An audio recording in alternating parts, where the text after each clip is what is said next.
Hi, and welcome to another episode of Collectibles Chat. I'm Steve Zarelli.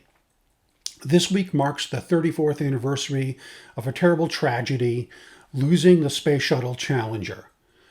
For folks of us of a certain age who were around at the time, it's one of those things that you remember. Where you were, how you heard the news, much like things are etched in your memory, the JFK assassination for folks around then, or for 9/11.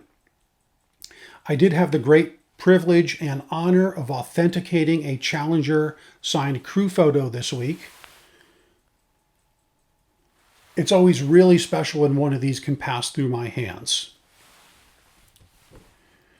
You have Elliot Onizuka, Krista McAuliffe, Greg Jarvis, Judy Resnick, Mike Smith, Dick Scobie, and Ron McNair. Heroes, each and every one of them. Challenger pieces are in great demand. Obviously, a lot of collectors want to add these pieces to their collections. Demand is high, prices are high, and consequently, there's a high risk of fakes too. Sadly, there's a lot of scammers out there who will disgrace and dishonor the memory of these heroes and try to steal money from you in the process. So let's go over some tips that you should know and bear in mind if you're thinking about a Challenger piece. One critical fact to bear in mind is that Greg Jarvis was added to the crew late. He wasn't added to the crew until the fall of '85.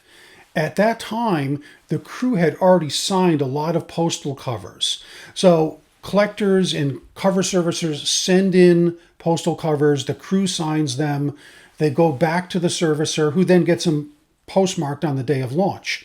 Well, a lot of this activity had happened before Jarvis had joined the crew. So any postal cover that's signed by Jarvis, you need to approach it with great caution. He just wasn't there when a lot of that signing activity took place.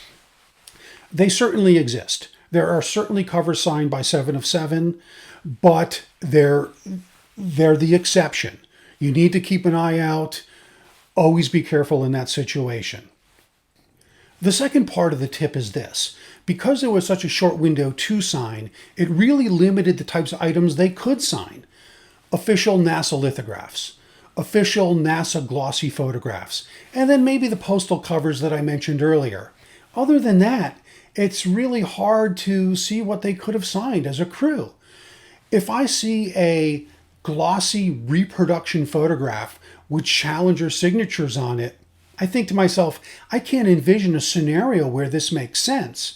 And then you'll see all other kinds of crazy stuff, signed baseballs online or, these giant gaudy displays from some tourist trap gallery with some phony baloney forensic nonsense, supposedly behind it. Come on, give me a break. The key takeaway is this. You need to be really careful. Protect your money, make smart decisions. Thank you for joining me on this reflection back on the Challenger crew. I really appreciate it. Thanks for all the tremendous feedback that you've given me on my videos. It's been a lot of fun. I look forward to continue doing it. Please hit the subscribe button and we'll see you again soon. Happy collecting.